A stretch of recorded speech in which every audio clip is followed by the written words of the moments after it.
বিজ্ঞানীরা বলছেন যে পৃথিবীতে নারী আর পুরুষের ভিতরে সব থেকে বেশি ক্ষমতাশীল, ধৈর্যশীল তার নাম নারী। পুরুষ বেশি ক্ষমতা রাখে না নারী? নারী। ধৈর্য বেশি কার? নারী। বিজ্ঞানের ভাষাতে হচ্ছে এই যে আপনি যদি একজন মহিলাকে, আপনি যদি একটা পুরুষকে, যদি এই লোকটাকে আমি একটা ঘুষি মারি এই জায়গাটাতে, আবার ঘুষির ওজন যদি 50 ডিগ্রি পর্যন্ত থেমে যায় তাহলে লোকটা বেঁচে যাবে। আবার ঘুষির ওজন যদি 50 থেকে 52 ডিগ্রি যদি চলে যায় এই লোকটা যখন তখন মারা যেতে পারে। বিজ্ঞানীদের ভাষা, একটা ঘুষির ওজন যদি 56 ডিগ্রি পর্যন্ত যদি পৌঁছে যায়, একজন মহিলার গায়ে যদি আঘাত করা হয় আর সে আঘাত যদি 56 ডিগ্রি পর্যন্ত যদি পৌঁছে যায়, অনায়াসে একজন মহিলা জীবিত থাকবে, তার কোনো রকমের অসুবিধা হবে না, কোনো অসুবিধা হবে না। তার মানে একটা পুরুষ ক্ষমতা সহ্য করতে পারে 50 ডিগ্রি পর্যন্ত, কিন্তু একটা নারী ক্ষমতা সহ্য করতে পারে কত ডিগ্রি? 56 ডিগ্রি।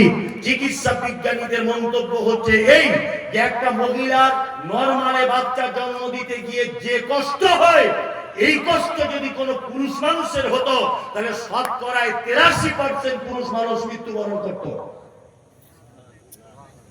শতকরায় 83% মানুষ মৃত্যুবরণ করত পুরুষ মানুষ।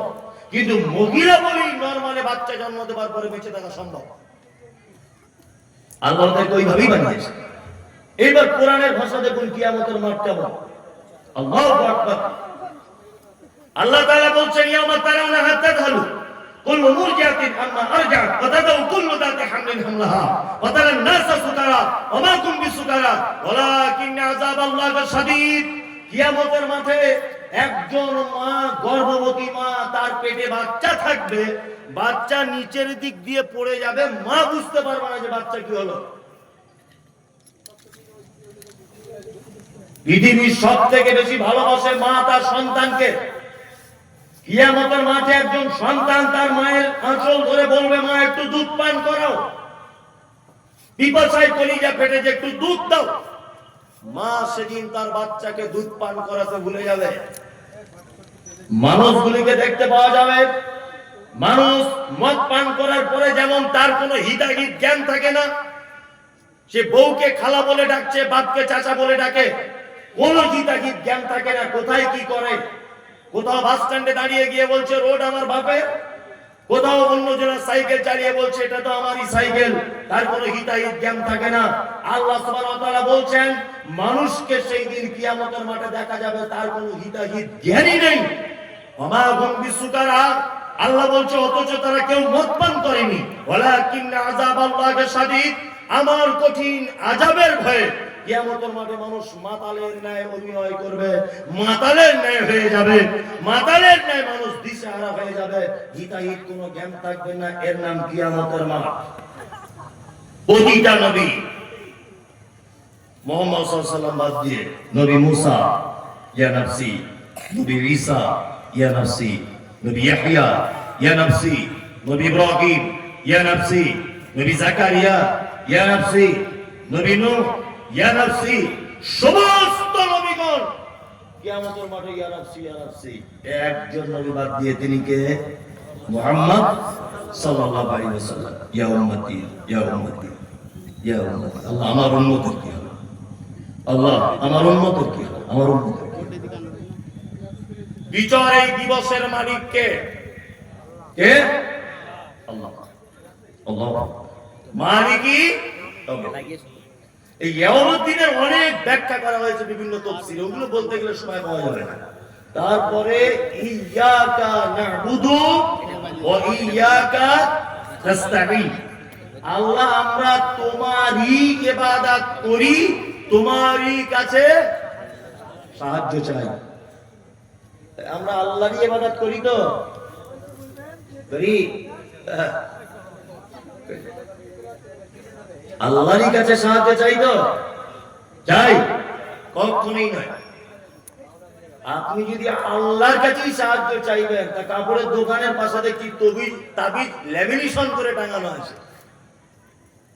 আপনাদের এলাকায় হয়তো নেই, আছে? দেখবেন ব্যবসায়িকদের দোকানে কোন এক জায়গাতে তাবিজ ল্যামিনেশন করে টাঙানো আছে, আছে না? সাহায্য কার কাছ থেকে আসে? আল্লাহ। খাইরিহি ওয়া শাররিহি মিনাল্লাহি, ভালো মন্দ কার পক্ষ থেকে? আল্লাহ। অথচ আমরা আল্লাহকে বাদ দিয়ে অন্য কোনো না কোনো একটা পক্ষের পথ অবলম্বন করছি। আর কিছু মানুষের যুক্তিরও শেষ নেই, তর্কেরও শেষ নেই। আর আমার তো নামই রেখেছে জন্মেরও ঠিক নেই। তো বক্তারা ওই বড় বড় পাগড়ি বেঁধে, বাইসার পাগড়ি আর সেইরকম 3 তলা টুপি পরে, ও মমতাজুল ইসলাম বেরাদার রাহুল ছাড়া ও কোনো বক্তব্যই খুঁজে পায় না। আর শুধুই বলছে দুজনেরই জন্মের দোষ, বারবার একই কথা। কেন জন্মের দোষ? না আমরা বলেছি সাহায্য চাইতে হবে কার কাছে? আল্লাহর কাছে।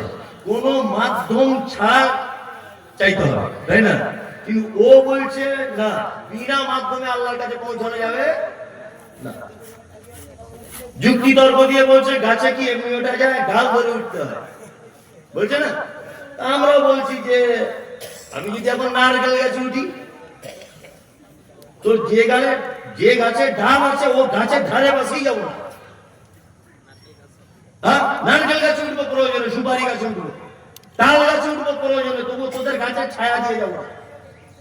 আমরা সাহায্য কার কাছে চাইবো? বিনা কোন রকমের সাপোর্ট ছাড়াই, তাই না? হ্যাঁ, আপনাদেরকে একটা কথা বোঝানোর জন্য বলছি, বোঝার চেষ্টা করুন। আচ্ছা, আমার ছেলে অসুস্থ, আমি চেন্নাই যাব ডাক্তার দেখাতে।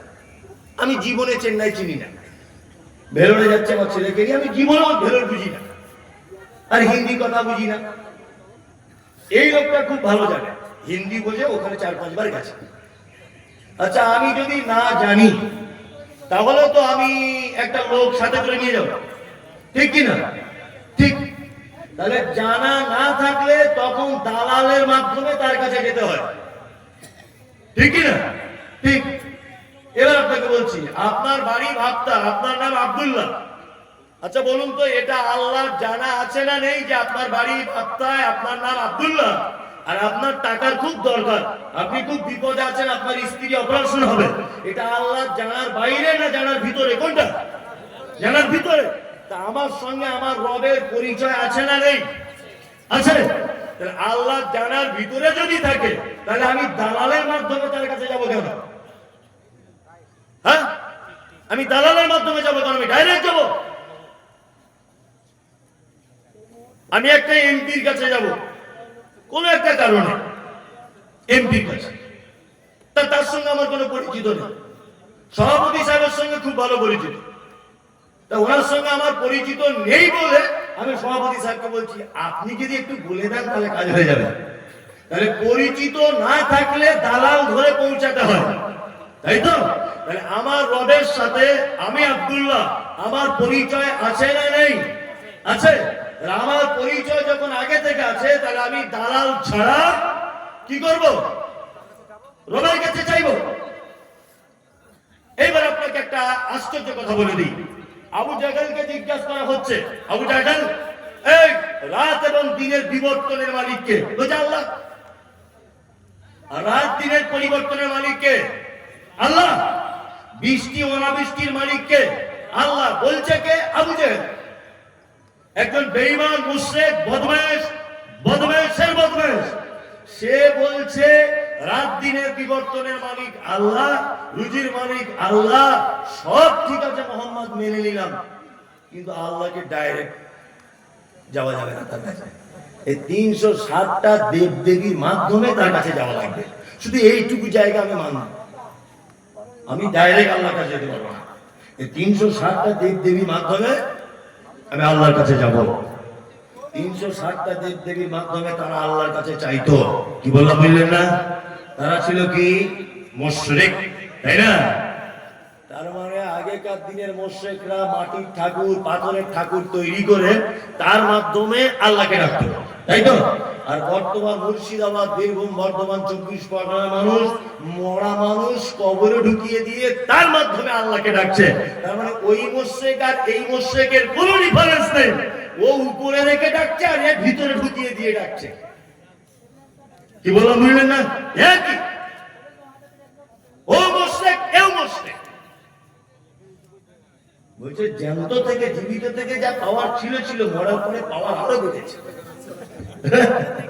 আশ্চর্য কথা। বলছে জীবিত থেকে যা করেছে মরার পরে আরো পাওয়ার বেড়ে গেছে। আচ্ছা বলুন, মরার পরে মানুষ কবর থেকে কোনো কিছু করতে পারে? পারে? আচ্ছা কেউ একজন বিশ্বাস করেন যে হ্যাঁ পারে? না, এগুলোকে মাথায় ঢোকে না। আমি এত বক্তব্য দিচ্ছি, গত পরশুদিন কালিয়াচকে ধরেছিলাম, আমাকে মোবাইলে দেখবে, লাস্টে রাত 12টার সময় এক গাড়ি পুলিশ নিয়ে আমাকে তবে ওখান থেকে বার করে আনে। এই বক্তব্যটাই বলেছিলাম যে মরা মানুষ কবর থেকে কিছু করতে পারে না, অসম্ভব ব্যাপার। মদিনাতে অনাবৃষ্টি, বৃষ্টি নেই, খুব মনোযোগ দিয়ে শুনবেন। মদিনাতে অনাবৃষ্টি, বৃষ্টি নেই। লোকজন এসে হযরত ওমরকে বলছেন যে আপনি তো এখন আমিরুল মুমিনিন, তা আপনি যদি একটু দোয়া করেন তাহলে মনে হয় আকাশ থেকে পানি বর্ষণ হতে পারে। হযরত ওমর বলছেন রাদিয়াল্লাহু তাআলা আনহু, তিনি বলছেন যে আগে অনাবৃষ্টি হলে আল্লাহ রাসূল দোয়া করতেন আর আসমান থেকে পানি হতো। এখন তো নবীজি নেই, এখন বেঁচে আছেন কে? না নবীর চাচা হযরত আব্বাস রাদিয়াল্লাহু তাআলা আনহু। তোমরা বরং হযরত আব্বাসের কাছে যাও, গিয়ে পানির জন্য বলো। লোকজন সবাই মিলে হযরত আব্বাসের কাছে গেলেন, দুয়ার জন্য বললেন, আর বললেন হে নবীর চাচা, আগে নবীজি দোয়া করলে আসমান থেকে বৃষ্টি হতো, এখন আপনি নবীর চাচা হিসেবে আল্লাহর দরবারে বলুন যদি আসমান থেকে একটু বৃষ্টি হয়। হযরত আব্বাস রাদিয়াল্লাহু তাআলা আনহু তিনি দোয়া করলেন, আসমান থেকে ঝরঝর করে বৃষ্টি ঝরতে থাকলো। এইবারে এখানে একটা প্রশ্ন আপনার কাছে আমার, হযরত ওমরের কাছে যখন মানুষ গেছে দুয়ার আবেদন করতে, তাহলে পৃথিবীর সব থেকে দামি মানুষ মুহাম্মদ সাল্লাল্লাহু আলাইহি ওয়াসাল্লাম, মানুষ মারা যাবার পরে যদি তার কিছু ভালো মন্দ করার ক্ষমতা থাকতো, তাহলে হযরত ওমর মদিনাতে মসজিদে নববীর পাশে আয়েশার হুজরাতে আল্লাহর নবী শুয়ে আছেন, ওমর এই কথা বলতে পারতেন তোমরা সবাই নবীর কবরে গিয়ে বলো তাহলে আসমান থেকে বৃষ্টি হবে। এটা বলতে পারতেন কি পারতেন না? পারতেন। কিন্তু হযরত ওমর পাঠিয়েছেন কোথায়? জীবিত মানুষ কার কাছে? হযরত আব্বাসের কাছে। তার মানে পৃথিবীর সবথেকে দামি মানুষ মুহাম্মদ সাল্লাল্লাহু আলাইহি ওয়াসাল্লাম, এই মহান ব্যক্তি যদি মারা যাবার পরে কবর থেকে আর কোনো ভালো মন্দ কিছু করতে না পারে, তোমার হুজুরের কত টেম্পার যে মরার পরে নৌকায় করে জান্নাত নিয়ে চলে যাবে, তোমার পাছার চামড়া তুলে দিতে হবে। বিয়াদব কোথাকারে। সারা পৃথিবীর সবথেকে দামি মানুষ মুহাম্মদ সাল্লাল্লাহু আলাইহি ওয়াসাল্লাম, এত দামি মানুষ কিয়ামত পর্যন্ত আসবে না। এই মানুষ যদি মরার পরে সেই মানুষের বা সেই নবীর কবরে যদি ভালো মন্দ যদি চাওয়া না যায়, তোমার পীর সাহেব কত দামি লোক যে তার কবরে চাইতে হবে। আর একটা কথা বলে যাচ্ছি, শুনে রেখে দেন। সারা পশ্চিম বাংলাতে যত মাজার আছে, এই মাজারের 80% 90% মাজারে মাল করি কিছু নেই, পুরো ভুয়ো, এমনিতেই করে রেখে দিয়েছে। কি বললাম বুঝলেন? আপনাকে একটা দৃষ্টান্ত পেশ করছি, শুনে রেখে দেন। উত্তর 24 পরগনায় হাড়োয়া বলে একটা জায়গা আছে, কেউ নাম শুনেছেন? হাড়োয়া শুনেছেন নাম? বসিরহাট লাইনে হাড়োয়া। এইখানে একটা মাজার আছে বাবা একদিল শাহ, ভালো করে বুঝবেন। ওই পীর সাহেবের আর একটা মাজার আছে এই বারাসাতের মধ্যে একটা জায়গা আছে, তার নাম কাজীপাড়া। সবাই হয়তো জানেন, বিশেষ করে যারা ব্যবসা বাণিজ্য ফেরি টেরি করেন ওই জায়গাটা বেশি থাকে, কাজীপাড়া। ওখানে একটা মাজার আছে, তার নাম একদিল শাহ মাজার। আপনি এই রোড দিয়ে এই NH-30 আপনি কলকাতা যাবেন, কলকাতা যাওয়ার আগে বারাসাত পার করে, বারাসাত কলোনি মোড় ডাক বাংলার মোড়টা পার করে ডান দিকে তাকাবেন, ডান দিকে তাকিয়ে দেখবেন রোডের উপরে যশোর রোডের সাইডে একটা মাজার করা আছে। ওই মাজারটার নামও একদিল শাহ। তা মনে মনে ভাবছি একটা পীর মরেছে কত জায়গায়,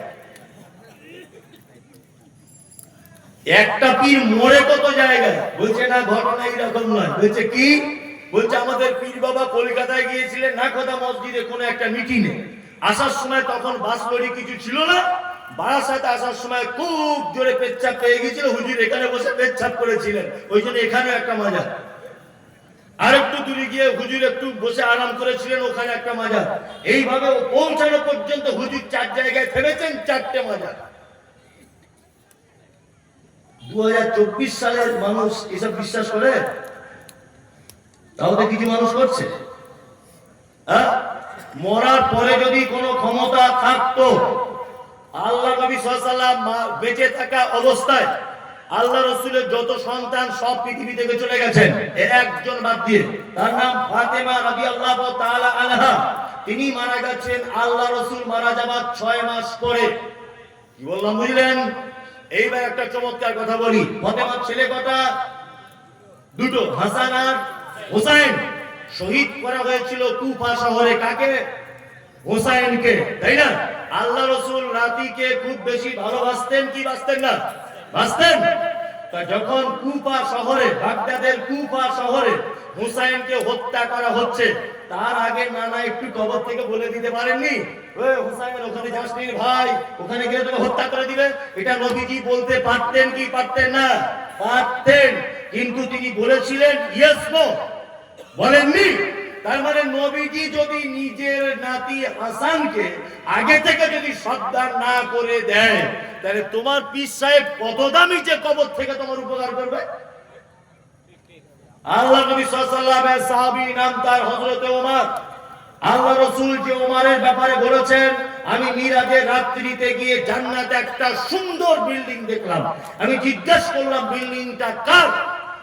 তা জিবরিল আমিন বলছেন এটা হযরত ওমরের বিল্ডিং। কার বিল্ডিং? হযরতে ওমরের বিল্ডিং। এটা এত সুন্দর বিল্ডিং। আল্লাহ রাসূল ওমরকে খুব বেশি ভালোবাসতেন। রাসূল সাল্লাল্লাহু আলাইহি ওয়াসাল্লাম বলেছেন, আমার পরে যদি কেউ নবী হয় হতো কে? হযরতে ওমর। উনি ছিলেন বিচক্ষণ একজন সাহাবী, তাই না? হযরত ওমরের রায়ের ব্যাপারে আয়াত পর্যন্ত অবতীর্ণ হয়েছে মুনাফিকদের জানাজার সালাত সংক্রান্ত সূরা তাওবাতে। কি বললাম বুঝলেন? হযরত ওমর সব থেকে আল্লাহ রাসূলকে বেশি ভালোবাসতেন, তাই না? হযরত ওমরকে মারা হয়েছিল কোন অবস্থায় জানা আছে? নামাজ সালাতরত অবস্থায় পিছন দিক দিয়ে তার পেটে ছুরি ঢুকিয়ে দেওয়া হয়েছিল।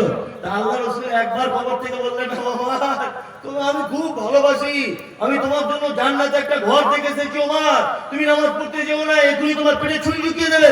এটা আল্লাহ রাসূল বলতে পারতেন না? পারতেন, কিন্তু তিনি বলেননি। তার মানে পৃথিবী থেকে মানুষ মারা যাওয়ার পরে তার আর ভালো মন্দ কোনো কিছু করার কোনো ক্ষমতা থাকে না। তার মানে সারা পৃথিবীতে যারা দাবি তুলছে যে মৃত মানুষের কাছে চাওয়া যাবে, তাদের মাধ্যমে চাওয়া যাবে, এই মুমতাজুল ইসলাম বলছি এরা পচা মূর্খ, পচা মূর্খ। এদের মাথাতে টাটকা গোবর ভরা আছে, এর গোবর কিছু বুঝে না। আল্লাহ রাসূল বাঁচাতে পারছেন না ওমরকে, নিজের নাতি হুসাইনকে। কি আশ্চর্য ব্যাপার! বলছি অমুক জনের ওসিলা দিয়ে দোয়া করতে হবে। হ্যাঁ, ওসিলা দিয়ে দোয়া করুন। আপনি আপনার ভালো কাজের ওসিলা দিয়ে কি করতে পারেন? দোয়া করতে পারেন। ওই যে 3 জন লোক পাহাড়ের ভিতরে আটকে গেছে, গুহার ভিতরে উপরে একটা পাথর এসে ঢেকে দিয়েছে, শুনেছেন না? হ্যাঁ, বনী ইসরাইলের ঘটনা। হ্যাঁ, তারা কি করে উদ্ধার হলো? একজন আরেকজনকে বলছে, ভাই যদি জীবনে কোনো ভালো কাজ করে থাকো তাহলে একবার আল্লাহকে স্মরণ করো, আল্লাহ নিশ্চয়ই ভালো করে দেবে। একজন বলছেন যে আল্লাহ আমার চাচাতো বোন অপরূপ সুন্দরী, সে আমাকে জেনার জন্য আহ্বান করেছে, আমি সেই কাজে আগিয়ে গিয়েও আমি বলেছি না আমি করতে পারবো না, আমি আল্লাহকে ভয় করি। পাথর একটা পাট ফাঁক হয়ে সরে গেল। তার মানে আপনি যদি কখনো বিপদে পড়েন, আপনার নিজের কিছু ভালো আমলের কথা আপনি আল্লাহর কাছে পেশ করতে পারেন। আপনি বিপদে পড়েছেন, আপনি এরকম ভাবে বলুন, আল্লাহ মহসিনিয়া মাদ্রাসায় মুমতাজুল প্রধান বক্তা হিসেবে এসেছিল, সেদিন আমি 10,000 টাকা দান করেছিলাম, এটা শুধু তোমার জন্য করেছিলাম। তুমি যদি আমার এই বিপদ থেকে বাঁচাও তাহলে এই দানের বিনিময়ে তুমি আজকে আমার উপর একটু দয়া করো। এইটা আপনি বলতে পারেন, কোনো সমস্যা নেই। কিন্তু আপনি যদি বলেন অমুক জায়গার হুজুরের ওসিলা দিয়ে আল্লাহ ক্ষমা করে দাও, ক্ষমা তো হবে না, মরার পরে চামড়া তুলে দিবে। কি বলা বললেন না? একদম নয়, খুব সাবধানে থাকবেন। জি, 12টা বাজে, কমিটি আমি বুঝতে পারছি আদায়ের কথা বলছে, কিন্তু আমি তো প্রতিদিনের প্রোগ্রাম, আমি আদায়ের কথা বললি 10 মিনিটে সব লোকগুলো বলা হবে। এটা আমার প্রতিদিনের কাজ, কারণ সবাই তো জানে প্রধান বক্তা এসে যে পরে আর কেউ নেই, আদায়ের কথা বলতে চল বাড়ি। বরঞ্চ আমি সাপ ব্যাংক যাই বলছি, লোকগুলো বসে আছে। হ্যাঁ, আর একটুখানি বলে দিই 2-4 মিনিট, তারপরে আমি আদায়ের কথা বলছি। 2-4 মিনিট আমাকে কমিটির পক্ষ থেকে সময় দেওয়া হবে। তাহলে এতক্ষণ পর্যন্ত আপনাদেরকে বললাম ইয়াকা নাবুদু ওয়া ইয়াকা নাস্তাঈন। আমরা ইবাদত শুধু কার জন্য করব? আল্লাহ। আর সাহায্য শুধু এককভাবে কার কাছে মাধ্যম ছাড়া চাইবো? আল্লাহর কাছে। ইহদিনাস সিরাতাল মুস্তাকিম। আল্লাহ তুমি একটু আমাকে সহজ পথ দেখাও। কেমন সহজ পথ? সিরাতাল লাযিনা আনআমতা আলাইহিম, তুমি যাদের উপরে রাজি হয়েছে, খুশি হয়েছে, গায়রিল মাগদুবি আলাইহিম ওয়ালা দাল্লিন, তাদের পথ আমাদেরকে চালিয়ে দিও না যাদের উপরে তুমি অখুশি, যাদের উপরে তুমি রেগে আসো, যাদের পথ ভ্রষ্টতা, আল্লাহ তুমি সেই পথ আমাদেরকে চালিত করো না। এরপর আমরা কি বলি? আমিন। গায়রিল মাগদুবি আলাইহিম ওয়ালা দাল্লিন কি বলি? এই জায়গায় বেশ চমৎকার চমৎকার কয়েকটা ব্যাখ্যা বিশ্লেষণ ছিল, কিন্তু রাত্রি তো এখন বাজে 12টা। কি বললাম বুঝলেন? ওই জন্য আমি আর আগিয়ে যাচ্ছি না, আমি আমার গাড়ির গতি আস্তে আস্তে পিছিয়ে নিয়ে যাচ্ছি। আমি চমৎকার করে আর একটা কথা আপনাদেরকে বলে দিই। এক, ইহদিনাস সিরাতাল মুস্তাকিম, আল্লাহ তুমি আমাদেরকে সঠিক পথ দেখাও। এটা আমরা বলি কি বলি না? 365 দিন নামাজে বলছেন, কবুল হচ্ছে? হচ্ছে না। শুধু দোয়া করে নিজেকে পরিবর্তন করা যাবে না। আমি মূর্খ, পচা মূর্খ, লেখাপড়া জানি না। আমার আব্বা দোয়া করছে, আল্লাহ আমার বেটাকে মমতাজুল ইসলামকে ভাবতা শিশু মাদ্রাসার হেড বর্ণনা করে দাও। খুব দোয়া করছে। আমার মা দোয়া করছে, আমার ছেলেকে ওই অমুক হাই স্কুলের প্রধান শিক্ষক করে দাও। জীবনে কবুল হবে দোয়া? হবে না।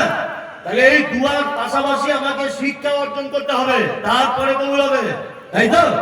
তা আমরা সারা জীবন যদি বলি ইয়াকা নাবুদু ওয়া ইয়াকা নাস্তাঈন, ইহদিনাস সিরাতাল মুস্তাকিম, আল্লাহ সহজ পথ দেখাও, সহজ পথ দেখাও, জীবনে সহজ পথ দেখাও পাবেন না। আমাদেরকে দেখতে হবে কারা কারা এই সহজ পথে ছিল, তাদের মতো করে জীবন করতে হবে, তাহলে সহজ পথ পাওয়া যাবে। আমরা সাহাবীদের চরিত্রের দিকে দেখবো, তাই না? হ্যাঁ, নবীদের চরিত্রের দিকে দেখবো, তাহলে সহজ পথ পাবো ইনশাআল্লাহ। রাত্রি অনেক হলো, 12টা বাজে। মাদ্রাসাটি আলহামদুলিল্লাহ আরবি জেনারেল সব শিক্ষার সমন্বয়ে খুব সুন্দর একটি পরিবেশ তৈরি করে প্রতিষ্ঠানটি চালানো হচ্ছে। দয়া করে আপনারা কেউ যাবেন না, একটু বসে যান।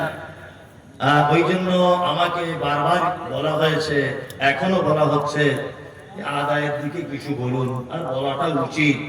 কারণ মাদ্রাসা আলহামদুলিল্লাহ আল্লাহ আমাকে দিয়েও একটা চালায়, এ খুব কঠিন কাজ, খুবই কঠিন কাজ। আর এর সরকার আপনারাই, এই যে বিন্দু বিন্দু করে দেন। তারপরে একটা বড় কথা শুনলাম যে আপনাদের বহিরাগত আদায়কারী রাখা হয়নি, যে বিভিন্ন জায়গায় আদায় যাবে।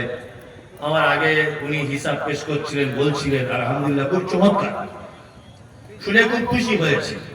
আর আপনাদেরও মনের দিক দিয়ে আনন্দিত হওয়া উচিত যে আমরা নিজেরাই এটা চালাই। আর নিজেরা চালান যখন, এর আয়ের উৎস কিন্তু আপনারা, তাই তো কিনা? আপনারা ছাড়া এর আয়ের উৎস আর কেউ নেই। ওই জন্য আমি বলবো ছোট ভাইয়ের মতো করে, যাদের ছেলের বয়সী বাপজি আমার, আপনি আপনার অর্থ থেকে সব দিতে হবে না, অল্প কিছু আপনি মহাশনিয়া শিশু মাদ্রাসায় আল্লাহর রাস্তায় কিছু মাল ব্যয় করুন, কিছু করুন। যদিও আমি আদায়কারী বক্তা নয়, আওয়াল ভাইয়ের মতো সুস্বার করে বলতে পারি না, তারপরেও আমি আপনাদের কাছে দাবি রাখছি যে আপনারা আল্লাহর রাস্তায় কিছু দেন। সবাই একটু একটু আগে আসুন, তাহলে হবে ইনশাআল্লাহ। আপনি বলুন যে আমার পক্ষ থেকে আমি 2000 5000 আমার পক্ষ থেকে আমি দেবো, বলুন, একটু মেহেরবানি করুন, খুব ভালো লাগবে। তার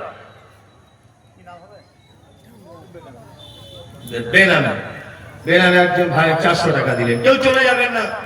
আল্লাহ নবীর শেখানো দোয়া, মজলিস ভাঙা দোয়া বলে তবে আপনারা যাবেন, কেউ চলে যাবেন না।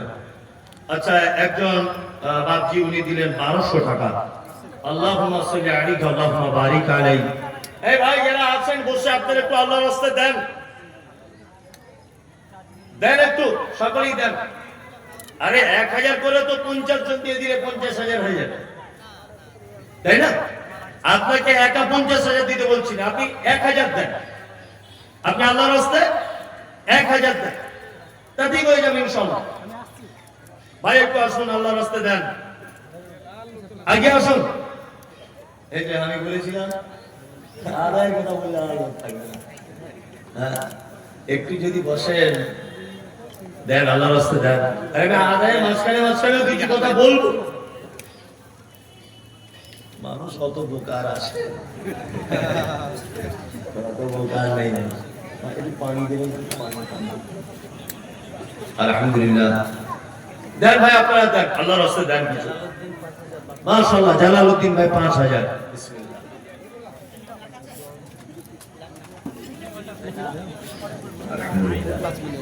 জালালউদ্দিন ভাই 5000 টাকা ওর আব্বার জন্য দোয়া চেয়েছেন, আপনারা দেন। এই যে একজন ভাই 500 টাকা দিলেন, আলহামদুলিল্লাহ। আব্বা মায়ের জন্য 500 টাকা দিয়েছেন, আলহামদুলিল্লাহ। আল্লাহ তুমি তার মানে বরকত দান করো, তুমি তার পরিবারের উপরে রহম করো। আল্লাহুম্মা সাল্লি আলাইহি, আল্লাহুম্মা বারিক আলাইহি। যারা আছেন ভাই একটু দেন, আপনারা আল্লাহর রাস্তায় দেন। আরে 200-500 যা আছে তাই দেন, কোনো সমস্যা নেই।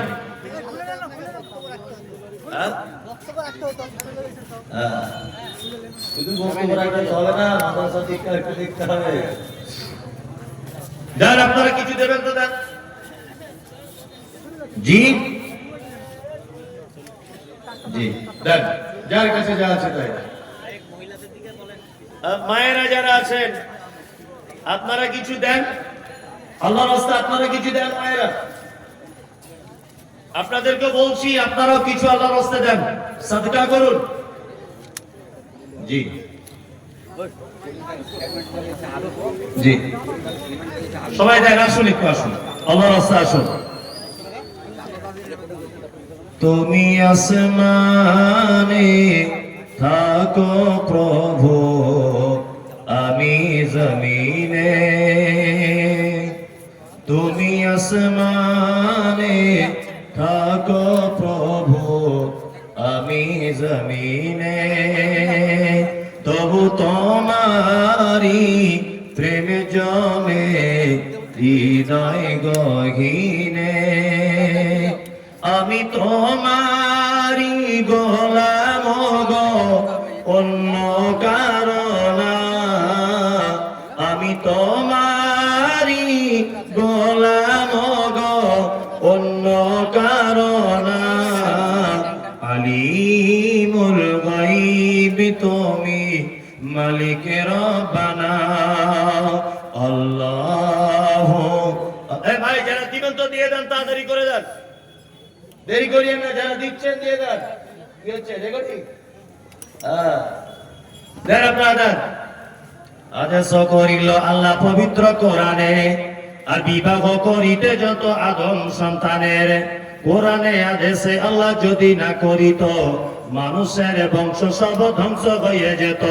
কিন্তু গায়ে বর্তমানে হতেছে এমন, বেটির বিয়েতে বেটার বাপ নিচ্ছে কত পণ। কেউ সোনা দানা নিচ্ছে, কেউ টাকা করি, কেউ জমি জায়গা নিচ্ছে, কেউ নিচ্ছে বাড়ি। আবার কত বাপজি বলে নিব না গোপন, বেটা বেটি সাজিয়ে দি কি বিয়াই আপন। টাকার বেলায় সাধু সাজে, জমির বেলায় চোর। টাকার বেলায় সাধু সাজে, জমির বেলায় চোর। বর্তমানে বেটার বাপ এমনি হারামখোর। চোর লোকে চুরি করে অন্ধকারে হলে, বেটার বাপ করে চুরি দিনের উজ্জ্বলে। হায়রে বেটার বাপ তুমি এমনি লোভী হলে, টাকার বদলে বেটা বিক্রি করিলে। বেলডাঙ্গার হাতে শুনি বিক্রি হয় পাঠা, পাঠার মতো বিক্রি করো তোমরা নিজের বেটা। হায়রে বেটার বাপ তুমি এমনি লোভী হলে, পাঠার মতো বেটা বিক্রি করিলে। তোর জন্য কে বাদাই জানো বেটার বাপ, শত শত বেটির বাপরা দিচ্ছে অভিশাপ। দিবেন কেউ? আর দিয়ে দেন। মেয়েরা বলবো, কাজীর বেটার বিয়ে হলো কাজীর বেটির সাথে। হাজির বেটার বিয়ে হলো কাজীর বেটির সাথে। কাজীর বেটি বলছে আমি যাব সিনেমাতে। হাজির বেটা বলে ওগো বাপছে আমার হাজি, ওগো বিবি তোমার কথায় কেমনে হব রাজি।